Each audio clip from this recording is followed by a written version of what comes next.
Nadagdagan pa ang mga pangalang lumulutang na posibleng maging Senate President. Ay, grabe, no? May pagtatalo na. Meron na nagpapahiwatig na gusto maging Senate President, si Chis Escudero at saka si Tito Soto. Oh, yan lang ha. Oh, may tanong ako sa inyo.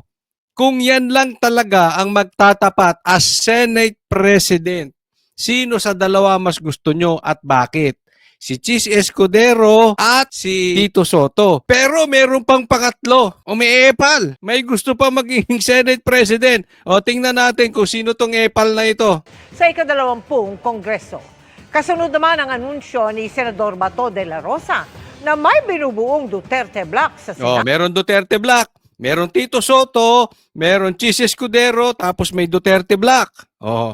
May marami na posibleng mag-Senate President. Pero sino ito? Sino ito? Isa pang epal gusto maging Senate President. Balak bumuo ni Senadora Risa Hontiveros ng isang independent block. Si Risa naman, isa pang grupo, independent block. Nakatutok si Katrina Son. Sa gitna ng ugong ng pagpapalit ng Senate presidency sa pagpasok ng 20th Congress sa Hulyo, naglabas ng pahayag ang kapatid ng Pangulo na si Senador Amy Marcos. Nakaw! Pasok, Amy! Ay, nako si Amy Marcos.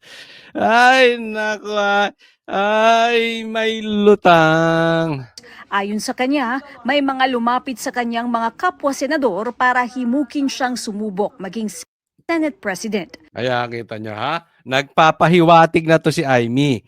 Meron daw kumakausap sa kanya na gusto siyang maging Senate President.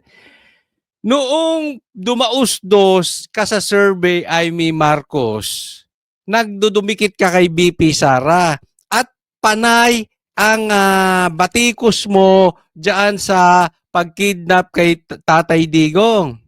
Tapos nung nahalal ka, ang unang bukang bibig mo, imbis na ipagtanggol si Tatay Digong, imbis na ipagtanggol si BP Sara patungkol sa impeachment, imbis na kung anong proyekto, imbis na yung dayaan sa eleksyon ang unang lumabas sa bibig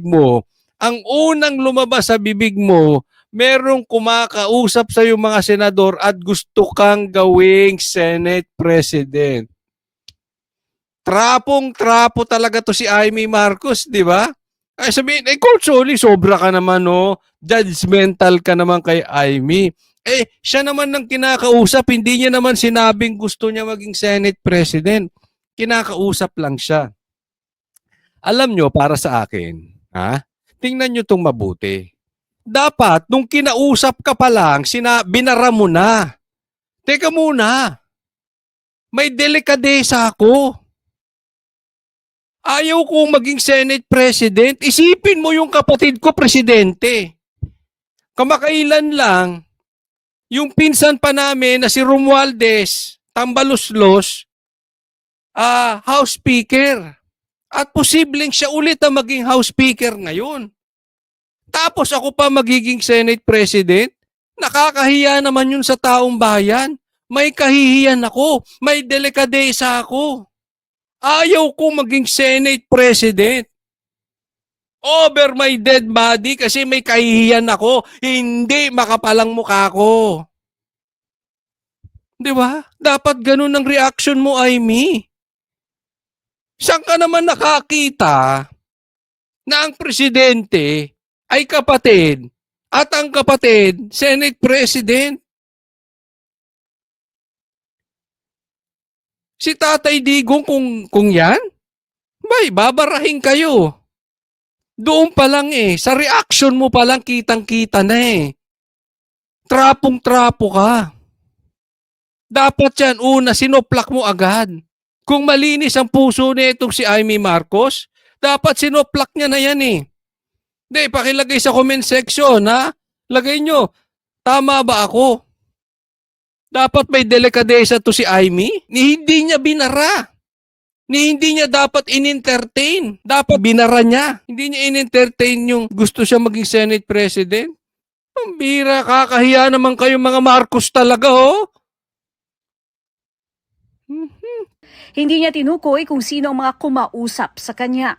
Nauna nang lumutang ang pangalan ni Senator-elect Kasi alam mo sa akin, hindi na ko importante kung sinong kumausap sa kanya. Dapat yung reaction mo ang importante. Sinupalpal mo na. Okay lang si Tito Soto, okay lang si Chis Escudero eh. Pero ikaw, ano yan? Papantapat nyo sa Duterte Black? Ano yan? Ako talagang nabubuo yung isip, yung sinabi sa amin ni Tatay Digong. Personally, sinabi sa amin sa Banateros yan. Ayaw niya nung PI. Dahil uupo ang mga Marcos ng pangmatagalan pag nabuo yung PI na yan. Then here you are, Amy. Parang bumubuo kayo ng triangle opens. Bongbong Marcos, Senate President, Amy Marcos, House Speaker, tambaluslos. Mahiya naman kayo talagang mga pamilyang Marcos. Tito Soto na siya raw hahamon sa liderato ng kasalukuyang Senate President Chis Escudero.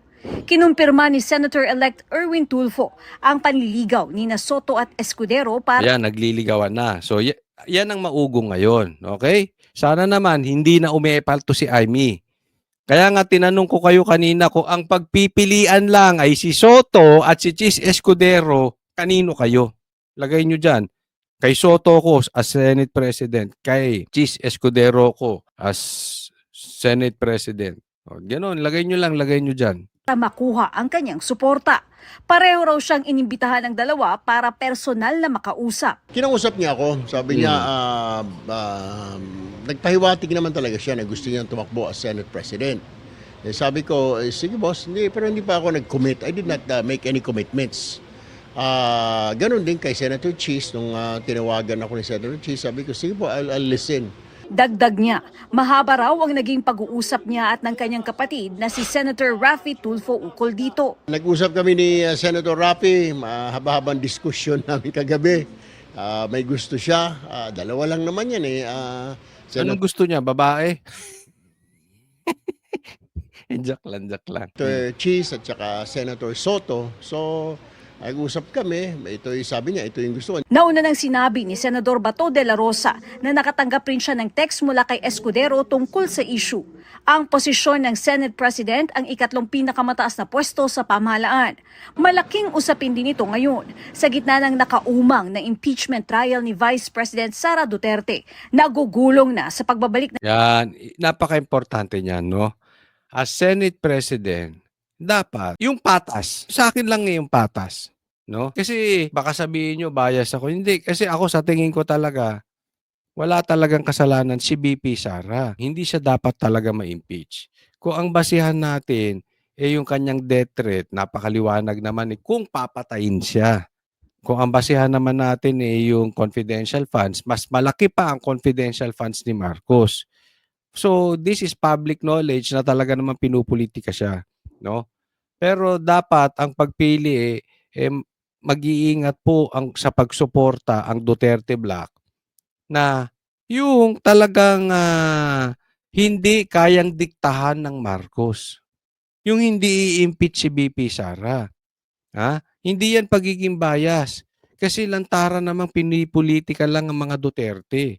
Alam ng lahat yan. Kahit grade 2, alam yan. Ang hindi lang nakakaalam yan, yung mga talagang panatiko at saka yung mga bias. Pero kung ikaw ay talagang tapat, alam mong walang kasalanan si BP Sara. Yes, she is not perfect. Pero yung mga reklamo sa kanya sa impeachment, alam naman nating walang katotohanan. No? So, sa pagpili nyo dyan kay Chis Escudero at saka kay Tito Soto, sino ba dyan yung talagang magiging patas at hindi kayang hawakan ni Bongbong Marcos sa liig, ni Romualdez sa liig, ng pera sa liig, ng kapangyarihan sa liig? Yun ang importante dyan. No? Pero wag si Amy. Wag si Amy. Nakakadiri na tayong Pilipinas. Kung ang ilalagay nyo pang mga senador si Amy, mahiya kayo sa buhay ninyo, ha? ang sesyon sa Hunyo. Si Senator Riza Ontiveros naman, sinabing kung ang Duterte Bloc ang lalabas na minorya sa Senado, bubuo siya ng ikatlong grupo ng Independent Bloc kasama sina Senator-elect Bam Aquino at Francis Pangilinan. Bubuo siya ng grupo, 3. Independent block. Tawagin mo na lang yung tatlong sabaw. Sabaw-sabaw. Eto si Kiko, isipin mo, nanalo to kung umigop ng sabaw na hindi naman nahigop. Kumain lang sa kaldero, pambira. Eto si Bam Aquino, isa pa tong walang alam eh. Yung naging Aquino lang yan eh. Oh. Bumuo kayo. Ako, suggestion ko lang to ha. Suggestion lang ito ha. Wala tayong pinagbibintangan. Suggestion lang to. Suggestion. Risa Ontiveros. Buo kayo ng grupo na kokontra sa komunista. Yung tunay na lalaban sa CPP-NPA. Yan ang magulo sa bansa natin eh. Yan bang mga kasama mo lalaban sa CPP-NPA? Okay. Hindi, sige, buuin mo yan. Karapatan mo yan eh. Bahala kayo sa buhay ninyo. Naguguluhan ako sa mga taong hindi marurunong bumoto. Hindi ko alam kung binoto nga ba to ng mga tao o makina bumoto rito sa dalawang ito. Paano nanalo pa ito? Di ba kayo nag-iisip? Aga-aga, iniinit yung ulo ko. Linan. Wala po akong planong Huwag ka magpapopo. Hindi ka malinis. Ha? Magantay ka lang. Sabi nga ni BP Sara, ano yun? Yung may saba-saba? Basta yun. Ha? There will be a time of reckoning. Ha? Sisiguraduhin mo na hindi ka nagpapabricate ng ebidensya, Risa Ontiveros. Siguraduhin mo. Ha? Hindi tayo nagbibintang. Pero pag nagpapabricate kayo ng ebidensya, asahan ninyo, lalabas at lalabas at lalabas ang katotohanan. Wait lang kayo. sumali sa isang Duterte block. Kung makukuha nila yung label ng minority, may option pa rin po ako or kami kung magdesisyon po Kami kami tatlo na lang isang naman kayo. independent block na magpapatuloy talaga sa pag-check and balance, magpapatuloy sa pag-fiscalize, at pati sa labas ng Senado, magpapatuloy sa pagbubuo ng oposisyon. Pareho Paano kayo naging oposisyon? Hindi nyo nga kine-question yung pag-kidnap kay Tatay Digong. Hindi nyo nga kine-question yung flood control projects. Hindi nyo nga kine-question yung mga maling gawain ni Bongbong Marcos. Paano kayo naging oposisyon? Oo lang kayo ng oo. Nagagamit pa nga kayo sa kalokohan ni Marcos eh. Anong ginawa nyo sa KOJC? Tandem-tandem kayo. Oh.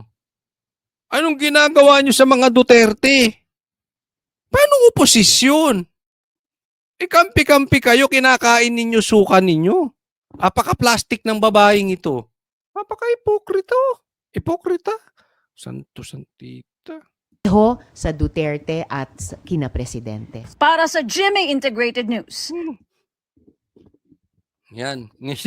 Aga-aga.